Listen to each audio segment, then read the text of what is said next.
Hey everyone, it's Whimsy Journal, and today I'm going to be making an insert for my Mr. Darcy Butterred Rum Shakespeare Traveler's Notebook in a personal size. I am a huge B6 Slim fan, and I wanted to try the personal size because it was just a little bit smaller and a little bit more affordable, and I really wanted a deluxe Darcy, so I picked up one in personal size, and I've been using. This is the B6 Slim size of the Odd Girl Journal zipper pouches, and this is just some of the one notebook that I've been trying out that I was hoping would fit in here, but and it's okay. What is this? It's a MD notebook that I got from Jet Pens, and this is in the B6 Slim size, and it's been working, but I'm finding that it's just too bulky for me, so I'm gonna go ahead and make my own insert with some 52 GSM Tomoe River paper that I have left, and we'll just get started and you'll see how I do that. So I counted out 15 sheets of my Tomoe River paper, and I'm going to be using this sheet from the Okie Dokie scrapbook paper by DCWV. I just got this at Joann's, and I'm gonna use this as the inside, and this will be the front of my cover because I want to decorate this and then have it open up to that really pretty gold on the inside when I'm using it. So I'm just here on the Shakespeare website to see what dimensions I need to cut out, and it looks like inserts for the personal size are 6.75 inches tall and 3.75 inches wide, so I'll need to measure that out and do some cuts.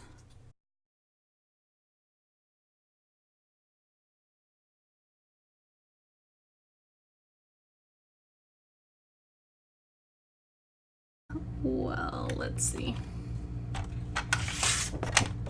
I'm not very confident. So if I were to fold it, this was where it's scored, and here my mark is like a quarter of an, not really a quarter of an inch, but a little bit more forward. Just a little sanity check here. That's gonna be pretty small. Not gonna lie. I'm not sure if I want my insert to be that small. I write kind of big, so I'm just gonna, I think the height is good. Yeah, the height is good, so it fits in the notebook. And the string's okay. I hate when the notebook is too tall and it messes up the strings in there. So I think I'm just gonna,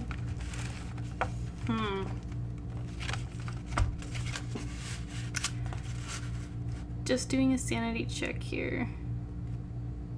Am I gonna like it this way? I don't know.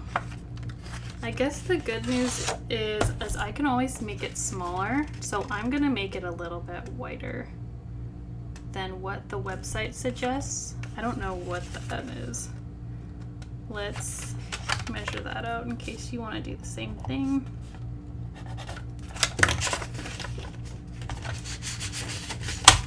So that is about, oh, where did my guide go? This gold foil makes it hard to see. That makes it 9 inches. It's quite a bit longer than what they suggest on the website. Okay, so this is 9 inches long and 6.75 inches tall right now. But that may change depending on what I feel is going to be good in the notebook. Okay, so I'm just gonna fold it down center here.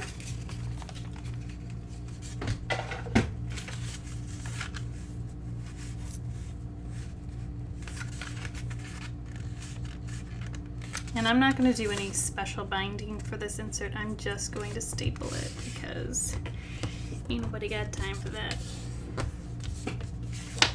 I only have a certain amount of hours a day without my kiddo.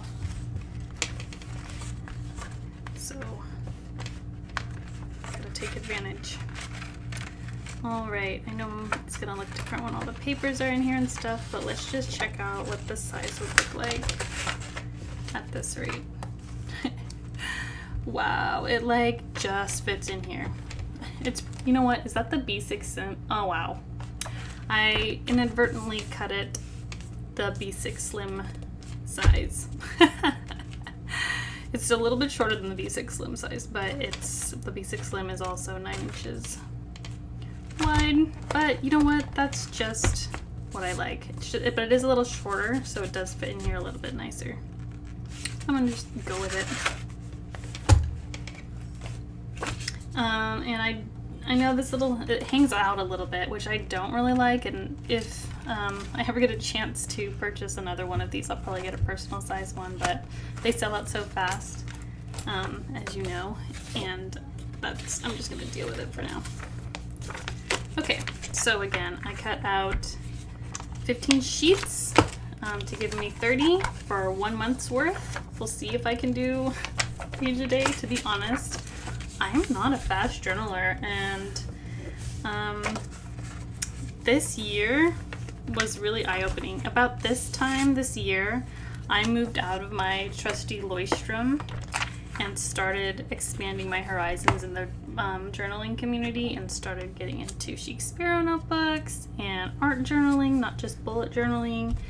And I've kind of come full circle, and I'm kind of getting back to things that I started out originally liking, because there's just so much out there that I've tried, and I now know what I like and I don't like. And it's kind of funny that what I liked in the beginning is what I ended up liking after trying everything. So I am just gonna cut these sheets of paper to this size, and I don't really like measuring a whole lot, so I'm drawing in my guides here, and I'm just gonna like hope that my cutter will cut these pages nicely. I'm looking for a binder clip to keep these together.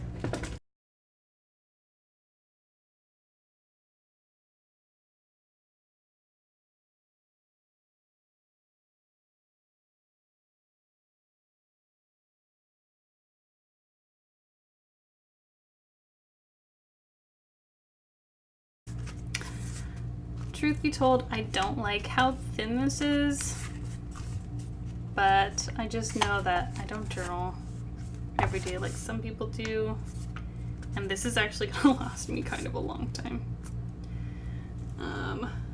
I have been working in this one for like all year, and I'm only this far in, so I'm trying to save some paper here. And I made another journal like this, the same pattern, and I just loved it so much, so that's kind of why I'm going with this one. But this is a B6 Slim size, and this is our new one, so it is just a little shorter, almost the same length, and then we are going to chop it up a little bit, so it'll probably end up being the same width to match. Rough. Okay.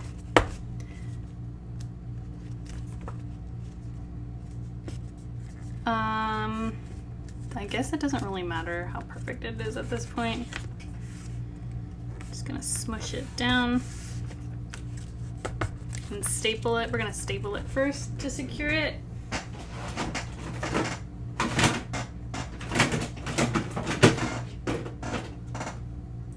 If I can find my stapler.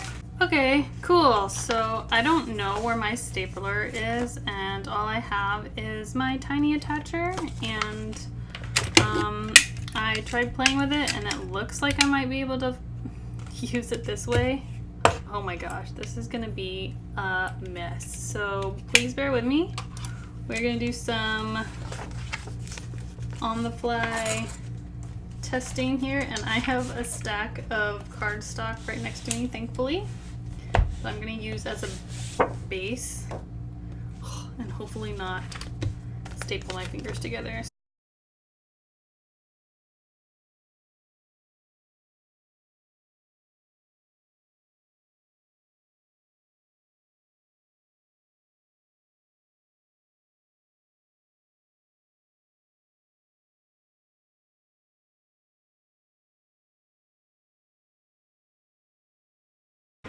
Alright, we're just gonna go with the flow. So these are the staples for the stapler that I was going to use. I got it from Daiso. If you have a Daiso near you, it's the little blue swivel staple that allows you to staple in a couple different directions. I'm gonna pop off 2 staples with my Cricut tool.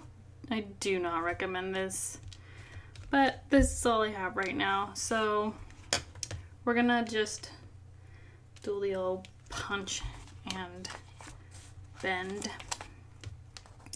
I already have some holes going here from when I tried to staple it with a tiny attacher, so I will just pierce them here.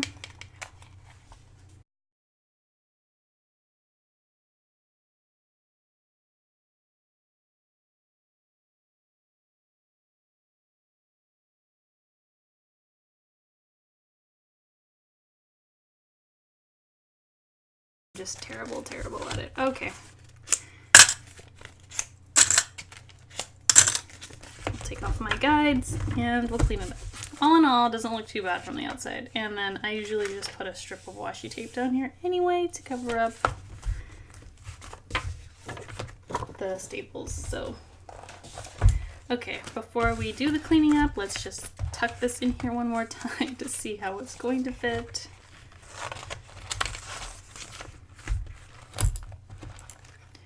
Okay, when it's closed, it's hanging off pretty good, which I'm not a huge fan of, so we'll trim that down.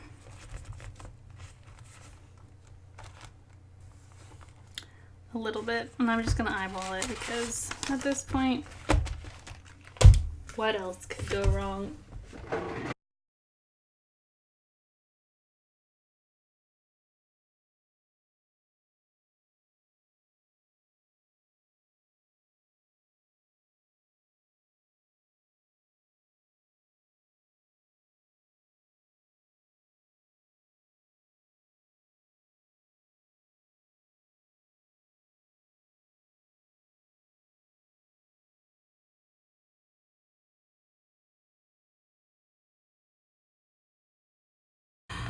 That was such a struggle. Thanks for sitting with me through that, and let's check out the final fit. Was it worth it? Yes. Yes, it was. I actually really like how it fits in my notebook now, and it makes my personal size a lot slimmer, which is kind of cool. I always felt like the elastic was being really worn out, like with how tight it was all the time. So that is a definite improvement. And with the way that I do my journals, this will get hopefully filled up with some ephemera and things and get a little bulkier over time. Anyway, thanks again for watching and sitting through that, and I hope you learned what not to do. If you like this video, please give it a like and leave a comment if you have anything to say about how I could have improved this process next time, or if you can absolutely relate to messing up your inserts. All in all, not a terrible job. Alrighty, I'll see you in the next one. Bye.